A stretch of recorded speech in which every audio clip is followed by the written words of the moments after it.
Tantric Inquisition, take one. Hello, my sweets. Hey, sweetie. How you doing? Excited for our little interview meander. I am too. I wanted to come on here and share about the retreat that we have coming up, the Body as Altar, a tantric retreat for couples. And my lover has so graciously agreed to give us some insight into our dynamic and just to share some of the really radical aspects of our relating that have been shaped through the tantric path. So thank you. Pleasure to be here. So I just want to make clear that being in a conscious relationship from a tantric perspective is not really about receiving all these tools and methods to deepen our intimacy and our connection. It's really about the awareness of self expressing itself more deeply, and then when this awareness becomes embodied and we come together with another, real love becomes revealed. And performance and patterns of grasping and attachment totally dissolve, and there's space to experience the kind of love the tantras are talking about.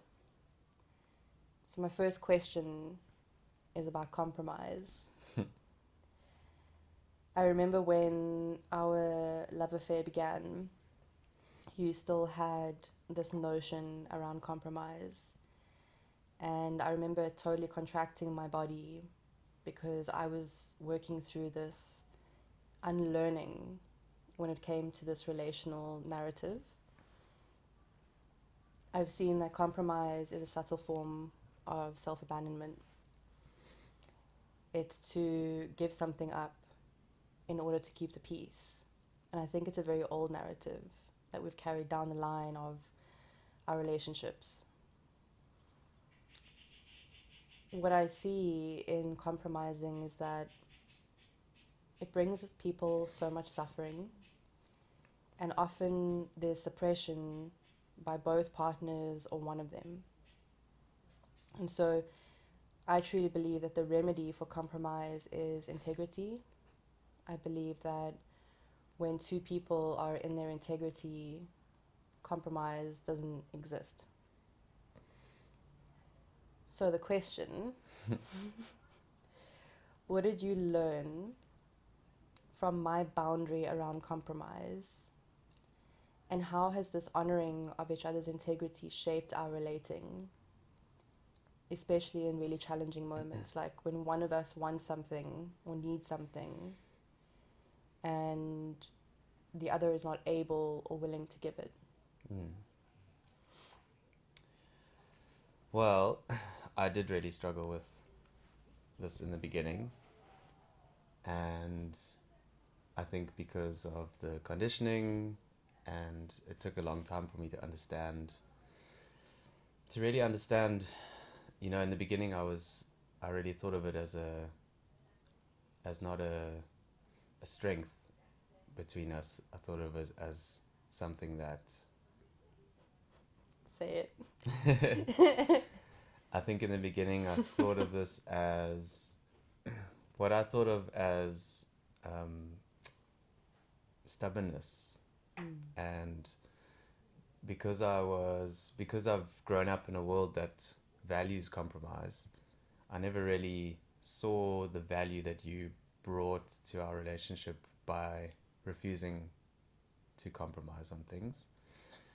And so there was quite a long process of me feeling resentful and me feeling that I wasn't being met. But then, slowly over time, I began to realize the value of what you were saying. And I began to realize that you always remained in your integrity And what I was feeling was go within.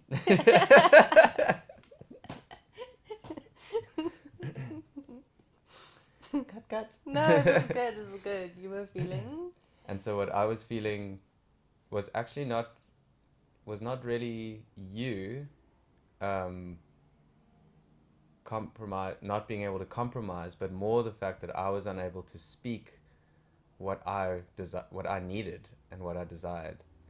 And so when there were times when I needed to learn to find my own voice in our relationship and know when to really call on you for something that I needed, and also then in that accepting the fact that you might not have the capacity to give that to me, and then not feeling resentful for that because I am now feeling hurt or insulted or whatever it might be. So yeah, I've really come to value this set of values that you bring, that you've brought into my awareness. And I think it really has allowed us to just deepen our relationship. And do you think it's just based on what you're saying? I just also want to clarify integrity in relating. What it means to be in one's integrity, to hold integrity. Because I see this a lot it's a very radical notion that I'm putting forward, for us to give up compromise. I see that. And so the remedy is integrity, but what is integrity? To remain in integrity it's not selfish. It's not, as you say, stubborn. It can come across as these things when, as you say, that's what we've been taught to value. Yes. Right? We've been conditioned to compromise. We've And been conditioned to give up part of ourselves in relating to keep the peace or to make it work. But then how I see it is that if you're in your you're in your embodiment, you're holding your integrity, I'm holding mine, two people who love each other that come together, and there's just this natural flow. There's no expecting you to give something up to make this work. Yeah. It just works. It falls into place because I don't have expectation. You don't have expectation. We're also protecting each other's solitude, protecting each other's desires by being in our own integrity. So there's no leaking into the other. And I think I see this a lot working with couples, this continuous collapsing into each other.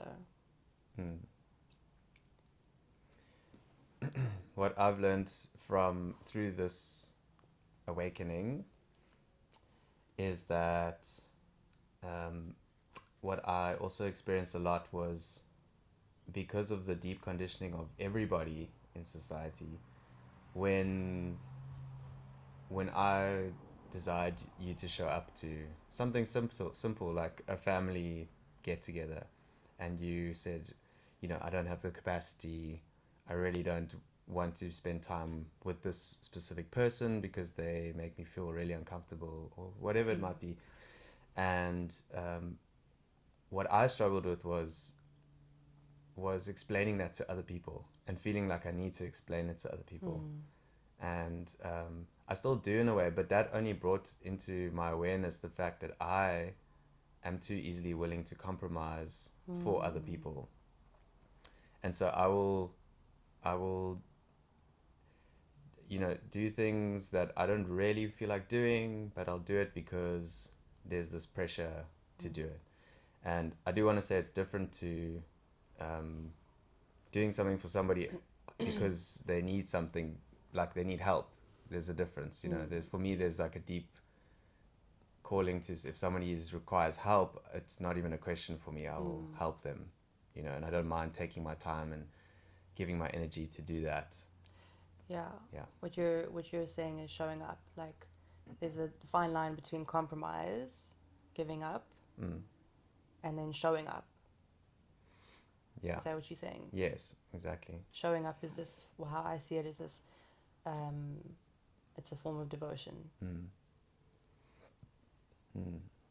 But then even that, you know, ties into another piece around, you know, how much can we show up within our capacity? Yeah. Yeah. Yeah. Yeah. So I'm going to leave that there. Is that Great. complete? First question. We're doing great. Are we done? No, we've still got a while to go. So, that was just a warm-up. This is quite a juicy one. What are some of the biggest misconceptions people have about a tantric relationship? Ooh. That we have endless sex. endless sex. The whole Kama Sutra book we tickle on a daily basis. It's true. It's not true. People think that. People think that. It's not true. Yeah, I think the first thing people think about is, you know, sex, because Tantra is intricately woven with sex, but it's also has this, you know, through the Neo-Tantric practice, it has this misconception around sex integrated into Tantra. And the reality of classical Tantra, of the original philosophies, as far as I'm learning to understand from my lover, is that it's not about that at all. It's actually about, you said it beautifully earlier, it's about embodiment in yourself. And so, and through that, we are able to deepen, when we make love, we are able to deepen into our lovemaking and really feel the other and ourselves without compromising on our own, yeah, without losing ourselves in that, you know, in this lovemaking. She doesn't look impressed. No, this is good. So what I'm hearing is that one of the biggest misconceptions that people have about our relationship is that we're always having sex. Yes, that's a misconception. And big Kama Sutra sex as well. Yes, all the positions, all the orgies. Yeah, I think just like radical sexual things. Yeah, and I think often sex is just another form of coming into presence for us, and it often might look boring to the outside, actually. I don't think it would. Probably not. It's probably pretty hot. But yeah, but what's going on within, and the feeling of the other, and the melting into each other is really beautiful, and can really feel that, because we're not performing, we're not trying to perform a service to the other to ensure that they come, or to make sure that she orgasms and before I orgasm, or whatever. There's no rules, you know. And often when you're in that space, in the lovemaking practice, we've experienced it where sometimes it just ends at a point before any climax. It just ends, and we both, there's a point where we both just go, okay, that's it, you know. And then that just carries on into living in the rest of the world. What I'm hearing is that you're speaking about also the quality of sex. Yeah. That there's this misconception around how much lovemaking we're having, and also the quality of it is so different to how we know sex to be in the West. Yeah. Like how we've been taught to have sex. Since the start of our relating, we've been walking the tantric path, but there was obviously still a coming together that needed to happen. and a learning of the self, of oneself, through each other as we continue to mirror each other. When I look back at the beginning days, I see glimpses of us clumsily navigating conflict and moments of tension. We have since attuned to one another's language and our wounds.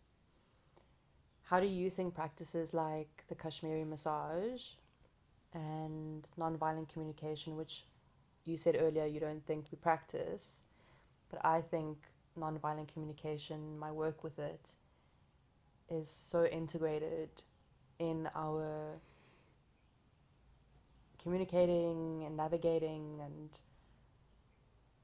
when we rupture and repair, all of that has come from the tools that I've learned through non-violent communication.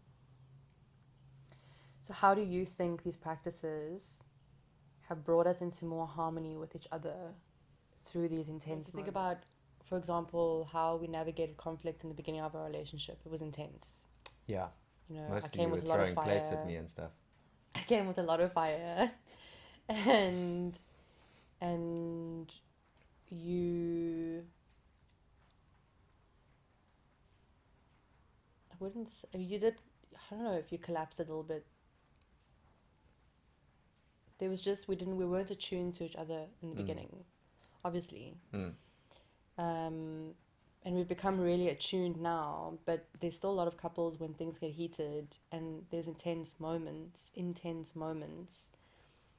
they still don't know the language of each other or the language to use, you know, like the yoga of relating, how to be conscious in communication and navigating things and getting to the root of an issue instead of having a blowout, collapsing, tantrum, whatever.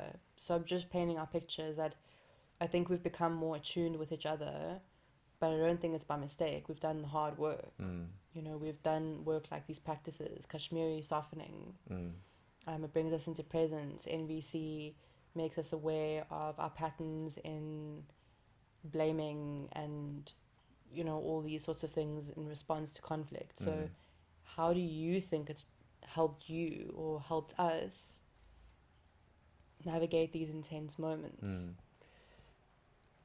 So the Kashmiri is a practice of deep presence and feeling whatever comes up and then letting that be what it is without acting on it. And so I think in conflict it's allowed me to be just a bit more aware of myself in a conflict, because often we can just be out of ourselves, like the emotion gets so big that we lose ourselves in that. And I think the practice is so deep and so deeply presence forming that it's allowed me to just be in my body and actually see myself, see what, and, you know, feel the emotion but without it overwhelming. And then that allows me to then sit in the fire of the conflict without feeling it more with my own emotion. The NVC, I've never really done any courses on that or practice, you know, we I guess through you have come to understand what it is. And I think it's for me it works well when we're having a conflict over messaging. There's there's a certain language that we can use with each other that allows us to disarm the situation with, you know, without compromising ourselves, but it's just a way to disarm the situation, because we're not using harsh language and words that are just, again, fueling that fire.